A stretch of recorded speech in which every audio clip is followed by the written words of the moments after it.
commencer par le président de l'Union congolaise.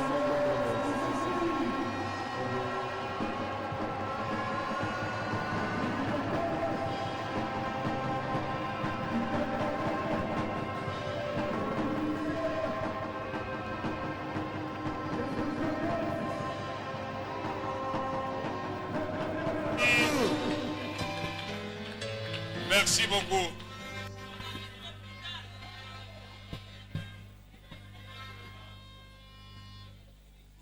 Je voudrais, au moment où nous nous apprêtons à lancer les travaux de notre deuxième congrès, dire merci du fond du cœur à tous nos frères de l'opposition. Nous disons merci aux représentants de la communauté internationale. Nos remerciements s'adressent enfin à vous, membres de l'Union pour la nation congolaise, notre cher parti. Vous avez commencé la cotisation $10 pour organiser le congrès. D'aucuns pensaient que c'était une illusion. Mais aujourd'hui, vous voyez vous-même les miracles que vous avez opérés. La volonté, l'amour, la foi, l'audace. Nous pouvons ensemble faire des miracles. Je voudrais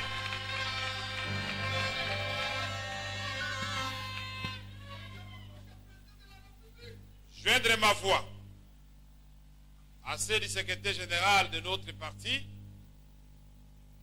pour dire qu'au moment où nous siégeons dans cette magnifique salle,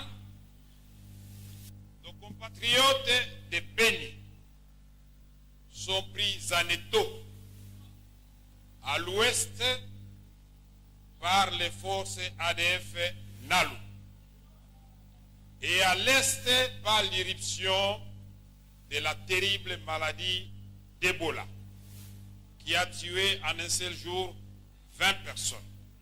C'est un drame humanitaire et nous devons prendre la mesure de cette catastrophe. C'est pourquoi nous invitons le gouvernement congolais qui avait, avec l'aide de la communauté internationale, éradiqué Ebola à l'Équateur, de prendre rapidement les mêmes mesures pour Béni, tout en sachant que pour Béni, ça ne sera pas facile, non seulement parsemé de groupes armés, mais aussi les populations sont très mobiles parce qu'il y a un commerce transfrontalier. Nous prions pour nos frères et sœurs de Béni, que Dieu les protège. J'aime le Congo. Nous aimons le Congo. Et nous sommes convaincus que le Congo est parmi les plus grands pays de l'humanité. Les 5 premiers. Sauf que nous sommes encore endormis. Aujourd'hui, vous pouvez aller vérifier dans vos smartphones. On va vous démontrer que le Congo, c'est la deuxième forêt du monde tropicale. 280 millions d'hectares de forêt. Qu'est-ce que nous en faisons? Rien. Aujourd'hui, le monde, en dehors du changement climatique, souffre d'un déficit alimentaire. Notre pays est une solution. Nous avons un potentiel estimé à 80 millions de terres arables accessibles et 40 millions irrigables. Ça fait 120 millions d'hectares. Exactement la même surface cultivable que la Chine. Allez vérifier. Si la Chine peut nourrir tous les Chinois et exporter les surplus, la FAO et l'Institut français de recherche agronomique nous ont démontré par les études que le Congo, nos terres exploitées, comme en France, comme en Afrique du Sud, comme dans d'autres pays où l'agriculture a connu une mutation, nous sommes capables de produire pour 2 milliards de bouches, c'est-à-dire résorber 2 fois les déficits alimentaires mondiaux. Le Congo, j'aime le Congo, nous aimons le Congo. C'est un grand pays. Parce que notre pays, à lui seul, regorge 54% de toutes les eaux douces d'Afrique et 13% de toutes les eaux du monde. Aujourd'hui, la guerre, c'est les minéraux. Demain, à l'horizon 2050, ça sera l'eau. J'aime le Congo, nous aimons le Congo, c'est un grand pays. Le Congo a un potentiel en énergie propre, non polluante et renouvelable, estimé à 100 000 mégawatts, dont Inga à lui seul 44 000 mégawatts. Les études démontrent que Inga, exploité rationnellement, branché sur les barrages d'Anchois en Égypte, nous pouvons non seulement éclairer et industrialiser toute l'Afrique, mais donner du courant au sud de l'Europe et le transporter à l'Asie du Sud-Est. Quel pays! J'aime le Congo, nous aimons le Congo. Les études démontrent que le Congo, 10 minéraux seulement du Congo, ont fait l'étude de l'université de Columbia. Ce n'est pas moi qui l'ai dit, ce n'est pas vous qui le dites. Cette fois-ci, ce sont les Américains eux-mêmes qui le disent. Ces 10 minéraux ont été évalués à 24 000 milliards de dollars américains. Soit les produits intérieurs bruts des États-Unis d'Amérique additionnés aux produits intérieurs bruts de l'Europe occidentale, ça fait 22 000 milliards de dollars américains. Le Congo est encore puissant.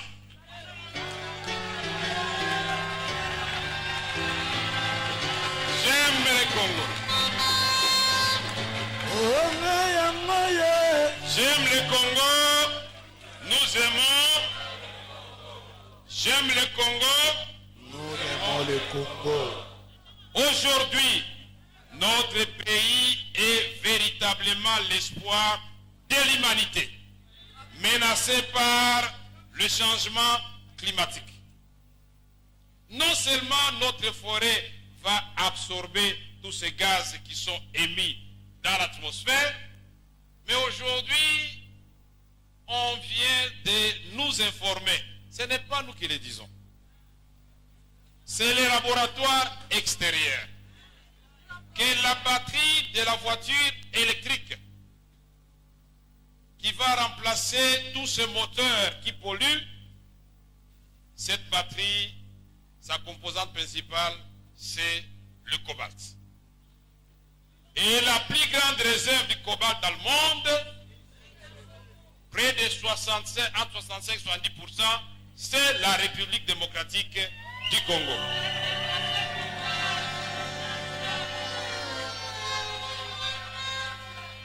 J'aime le Congo, nous aimons le Congo. Le fleuve Congo, long de 3770 km, comme un boulevard qui coupe notre pays en deux. Il part du Katanga, il passe au Kivu Maniema, province orientale, Équateur, Bandundu, Kinshasa, Congo central, et toutes ces eaux traversent des villes, des provinces, des villages dépourvus d'eau. Et voilà des mètres cubes d'eau qui se déversent dans l'océan Atlantique pour devenir des eaux salées. Quel gâchis! Le Congo, c'est la rivière Kasaï. Le Congo, c'est l'Ubilanchi. Le Congo, c'est Tchopo. Le Congo, c'est Chouapa. Le Congo, c'est la Mongala. Le Congo. Mais quel pays! J'aime le Congo, nous aimons. Et alors, la question que nous allons nous poser au cours de ce congrès, et nous allons y apporter la réponse, c'est de savoir pourquoi, alors que je viens de vous montrer toutes ces richesses naturelles innombrables et inégalées, pourquoi alors nous n'avons pas l'électricité dans nos maisons? Pourquoi nous n'avons pas l'eau dans nos maisons? Pourquoi nous mourons de faim? Pourquoi nous mourons de maladies? Et pourquoi il n'y a pas de logement décent pour nos populations? Et pourquoi il n'y a pas de création d'emplois? Les congressistes vont vous démontrer dans le programme qui sera présenté à la fin de nos travaux que le Congo peut rapidement enjamber beaucoup d'étapes et se hisser au 5e rang de puissance mondiale sur le plan économique. Le Brésil l'a fait. Nous avons des similitudes. Le Congo le fera. Mais pour y parvenir, on va vous démontrer dans notre programme qu'il faut d'abord l'homme. L'homme dans toutes ses dimensions. Asseoir un leadership responsable, visionnaire, rassembleur, avec une main de fer dans un gars de velours.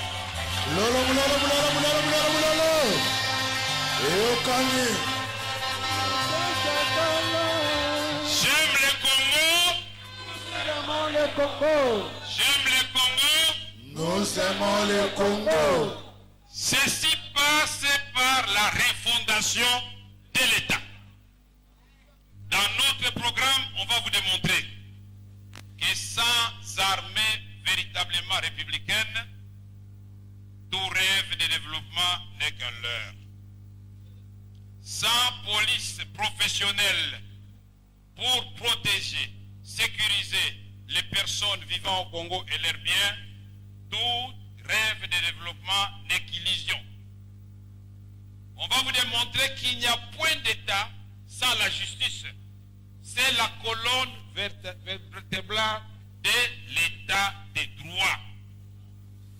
Quand on ne fonctionne plus et quand on a une justice à deux vitesses, celle des riches qui écrase le pauvre, c'est-à-dire celle des pauvres qui sont condamnés d'avance, il n'y a point d'État. Dans notre programme, on va vous montrer notre réforme de l'appareil judiciaire. Il n'y a pas d'État sans administration publique efficiente. Vous le verrez dans notre programme. Mais un programme, c'est fait pour les populations. C'est pourquoi nous disons, nous avons comme cible la jeunesse. Et notre politique en matière de la jeunesse vous sera exposée avec les diagnostics et les mesures que nous comptons prendre pour que nos jeunes qui étudient aujourd'hui, qui vont étudier demain et ceux qui n'étudient pas puissent trouver leur place dans ce Congo que nous aimons tous. Notre deuxième cible, ça sera la femme. La femme aujourd'hui qui est devenue à cause de la pauvreté, à cause de la clochardisation des hommes, nos fonctionnaires, nos militaires, nos policiers, nos magistrats, nos juges, nos professeurs d'université, nos enseignants, nos infirmiers, nos médecins, les femmes, avec leur cœur sensible, se réveillent à 4 heures du matin pour aller acheter du pain à revendre le matin avant d'amener les enfants à l'école pour ensuite aller les rechercher à midi et préparer pour toute la famille. Inacceptable. Nous devons nous départir de cette mentalité où nous pensons que la place de la femme c'est à la cuisine. Non. Les femmes compétentes, il y en a et il y en a à provision.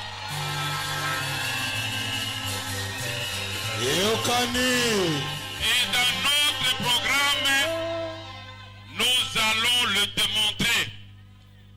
Et d'ailleurs, quand on responsabilise une femme, là où il y a l'argent, il y a moins de disparition de fonds. C'est connu. De même, ne vous fiez pas à la tendresse de la femme. Quand vous la mettez à la tête du ministère de la Justice, il y aura beaucoup de sanctions. Et les gens auront peur parce qu'ils ne vont pas voler. J'aime le Congo. Je sais que je n'allais pas parler. Mais c'est en regardant Félix qui m'a fait signe. C'est ce qu'il dit. Il dit que je dois parler. Ok, je parle. Vous me l'avez demandé. Alors je vais parler un peu. Mais je vais m'arrêter là-bas. Je voudrais dire aux amis qui vont faire ces travaux que ces travaux se passent à un moment particulier où l'IDPS, le MLC, l'UNC, ensemble, Parti socialiste, tous les partis ont déposé leur candidature aux élections provinciales. On disait que l'opposition veut boycotter, l'opposition a peur des élections. C'est fait. Et dans notre pays, vouloir servir le peuple, c'est devenu comme un crime. Pour être candidat député, il faut payer $1000. À titre de comparaison, au Zimbabwe, c'est $50. Pour être candidat président de la République, $100 000. À titre de comparaison, au Zimbabwe, c'est $1000. L'UNC, Dieu aidant, l'UNC et l'ensemble de l'opposition au pouvoir, nous allons revoir cet état de choses. Nous disons ce contexte particulier appelle de nous tous la vigilance tous azimuts. Et il ne faut pas croire que la ligne est désormais droite. Non. Il y a des signaux négatifs que le pouvoir nous envoie.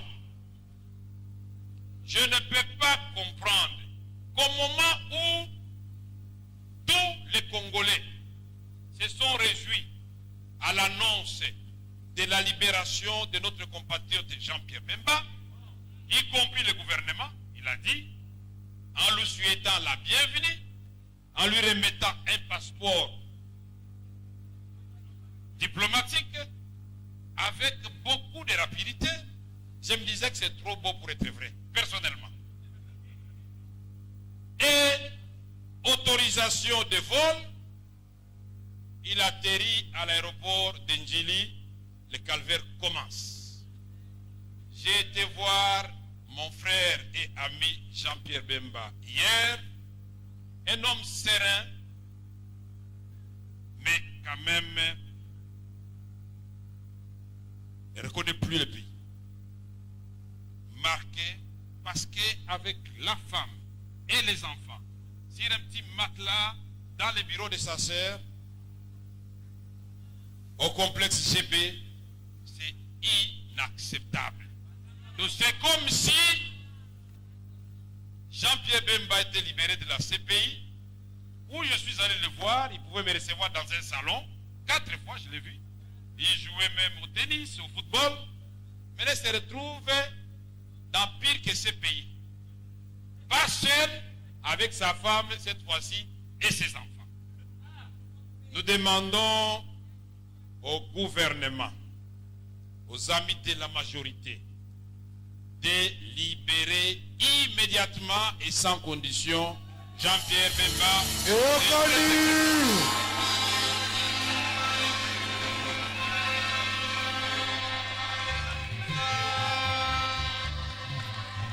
J'aime le Congo.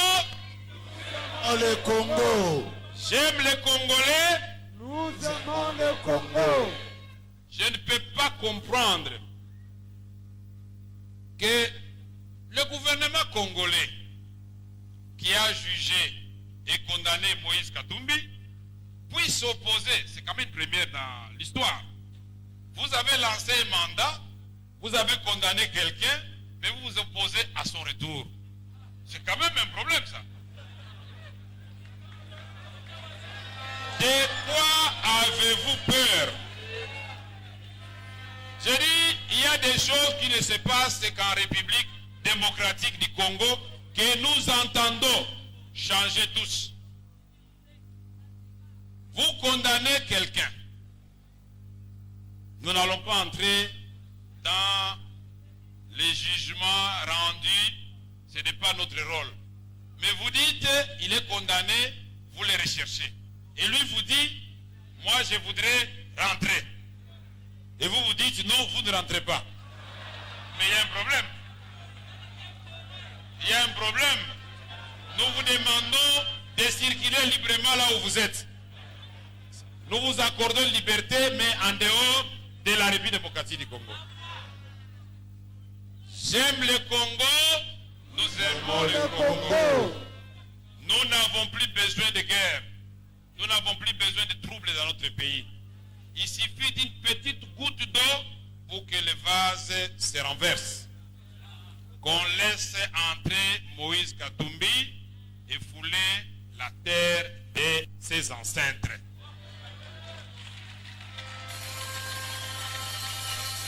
J'aime le Congo. Nous aimons le Congo. Je ne peux pas comprendre. Vous invitez un évêque, s'il vous plaît. Un évêque. Et toute la famille. Et vous dites non, pour que les membres de votre famille reviennent, nous devons convenir des modalités parce que nous avons peur de ceci ou de cela. La famille accepte. Le site est désigné, connu en série. Et vous croyez que nous, pendant que nous faisons ce congrès, nous avons la joie dans nos cœurs quand nous pensons que le père de la démocratie congolaise, Étienne Tshisekedi, n'a pas encore été dignement enterré? Mais il n'y a que des choses comme ça au Congo. Pourquoi? Parce qu'ils pensaient que la famille du défunt allait dire non. Cette fois-ci, ils se sont fait piéger. Ils ont dit oui. Toutes les conditions, nous acceptons. Mais ils rentrent quand? On continue à attendre jusqu'à maintenant. Mais c'est incroyable. Donc, au nom de l'Union pour la nation congolaise, nous exigeons le retour dans la dignité et l'inhumation avec les honneurs dits à son rang de la dépouille du père de la démocratie. J'ai cité Mukongo Nzoko Tshisekedi Omulumba B50. Je voudrais terminer sur quelque chose que nous avons partagé en commun. On a eu plus de 3 rencontres, le président Félix Tshisekedi et moi-même, une rencontre avec le président Bemba, plusieurs rencontres avec le président Moïse Katumbi et plusieurs rencontres avec d'autres présidents des partis de l'opposition. Tous, comme un seul homme, nous prenons l'engagement devant vous de vous sortir un candidat commun de l'opposition.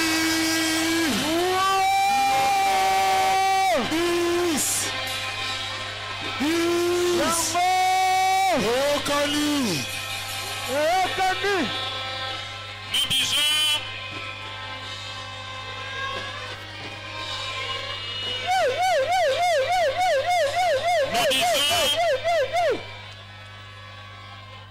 Nous disons, j'aime le Congo. Nous aimons le Congo. Et quand on aime son pays, on est prêt à faire toutes sortes de sacrifices pour que le pays avance, puisque tout passera sous le soleil.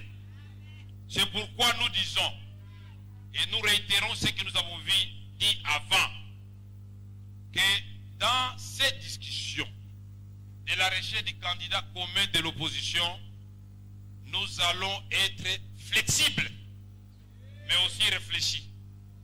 Nous devons discuter comme des hommes, sans arrière-pensée et sans agenda caché.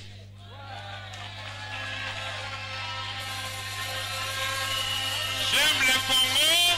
Nous aimons le Congo. Vous savez, ce congrès doit être le congrès de la rupture. Mais le Congo, c'est un éléphant, mais un éléphant seulement endormi. Est-ce qu'aujourd'hui, si vous êtes gouverneur de province, vous n'êtes pas un grand chef? Aujourd'hui, si vous êtes premier ministre, vous n'êtes pas un grand chef? Si vous êtes président de l'Assemblée nationale, vous n'êtes pas un grand chef? Si vous êtes bourgmestre et qu'on vous donne les moyens qu'il faut, vous n'êtes pas un grand chef? Vous savez, c'est la pauvreté. Tout le monde veut être député national d'abord. Et tout le monde veut être ministre. Maintenant, ça évolue. Tout le monde veut être président de la République. Alors qu'il n'y a qu'un seul fauteuil. Donc, nous devons, on a cité des baleines, des requins. Chers collègues baleines, Félix, Jean-Pierre Bemba, Moïse Katumbi, nous avons une grande responsabilité historique. Eyokani. Eyokani. C'est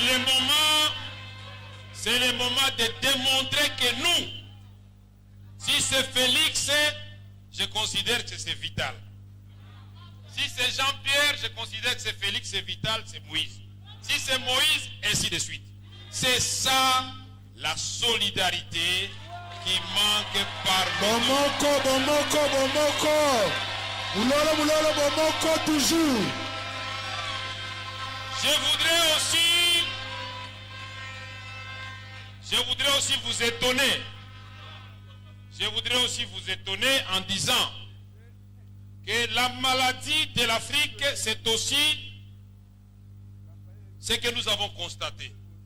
Celui qui gagne tout et écrase celui qui a perdu. Et celui qui a perdu, pour peu qu'il ait de l'influence ou de l'argent, il crée des rébellions. Donc on n'aura jamais de démocratie. Chaque élection n'est qu'un commencement d'un autre cycle de démocratie. Nous voulons dire, avec la configuration de notre pays sur le plan sociologique, avec l'essaimage des partis politiques, aucun parti politique à lui seul, surtout avec la loi actuelle, ne peut avoir la majorité pour gouverner. Si nous voulons mettre fin à tout cela, nous allons gouverner ensemble. Que ceux qui sont au pouvoir jouent le jeu démocratique, ils vont perdre, mais qu'ils n'aient pas peur. Ils auront peut-être quelques députés. Ils vont exister peut-être dans quelques institutions, à quelque niveau que ce soit. C'est ça aussi l'unité nationale. Aujourd'hui, on a voté la loi portant statut d'ancien président de la République. Monsieur le président de la République, vous avez de la chance d'être le tout premier président de la République ex en vie. saisissez cette chance que vous offre l'histoire. Ça ne revient pas deux fois. Parce qu'au point où on en est, le peuple congolais ne vous donne pas un autre choix. Nous allons avoir les élections le 23 décembre 2018. Et le nouveau président va prêter serment le 12 janvier 2018. Nous devons donc tous, Monsieur le Président de la République, sortant, l'opposition qui s'apprête à prendre les rênes du pouvoir, avoir les regards tournés vers Dieu et son peuple, le peuple congolais. Ce peuple que je compare au peuple d'Israël. Le peuple congolais est en train de traverser le désert, éclairé la journée par une colonne de nuée et la nuit par une colonne de feu. Et ce peuple, comme à l'époque de Moïse, Aaron et Josué, ce peuple a ses Moïse, ses Aaron et ses Josué. Peuple congolais, nous allons vous redonner l'espoir. Ne baissez pas les bras, mais retenez que le destin, votre destin, c'est entre vos mains. C'est pourquoi Maître Mayo a dit, debout, peuple congolais. Et si Dieu est avec nous, ceci c'est une note spirituelle, parce qu'un leadership doit être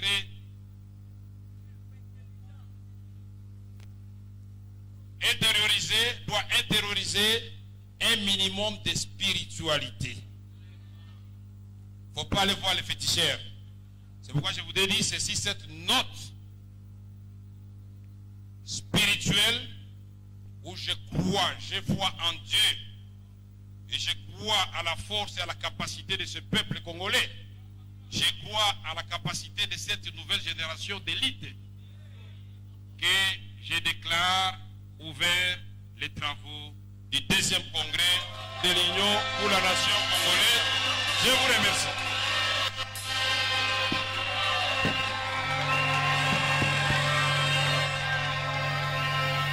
Merci, merci, merci, merci.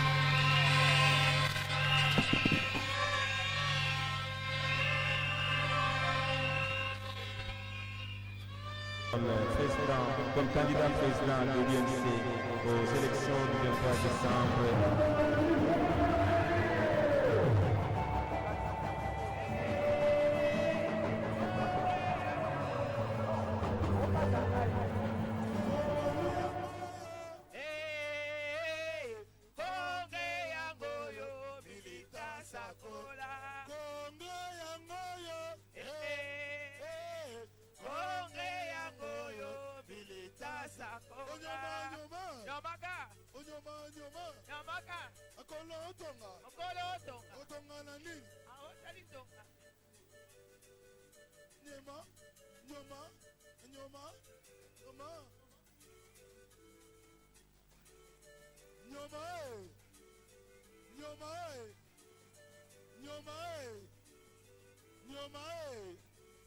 Mokolo otonga abotali tonga okotonga na nini